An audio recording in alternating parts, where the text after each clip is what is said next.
you were looking at a top crystal electric cornflower blue. This color in Unheated is extremely rare. It is like that electric blue. Now, this is typical to the Didy deposit, and the reason why I held on to it, because this mine was only open for about 9 months in 2012. So I've had this for over 10 years. And the reason why I hold on to these stones is I use them for educational purposes. That looks identical to the finest quality mid open color cornflower blue that you get out of Sri Lanka. It is identical. 99% of the gemologists in the world will call this Sri Lankan. So I've used this for educational purposes to take stones like this around to the different labs so they can look at and try to educate different gemologists so they can identify the origin correctly.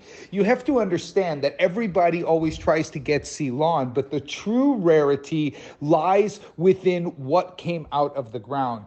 Didy produced very little bits of stones of all different types of corundum, and it was actually a phenomenon that took the world by storm. For example, you have certain stones that have come out of the Didy deposit that mimic the most expensive cashmere sapphires. I mean, 250,000 a carat. They actually have certificates stating cashmere, but if you know Didy and you understand, you'll know that these stones actually came out of this particular deposit. But the gemologists, they weren't there. They didn't have time to adjust, to be educated. There are rubies that mimic the most important rubies in the world. And in this case, you have a sapphire that is top gem, open color, cornflower, vibrant, sparkling. It is alive, and it is a crazy low price for a Don's Club member. The stone weighing in at 3.63 carats. You've got over 1.15 carats of D flawless diamonds around the piece as well, but just true collectible. It has all the paperwork. This is fully certified by Dr. Peretti himself at GRS Swiss Lab.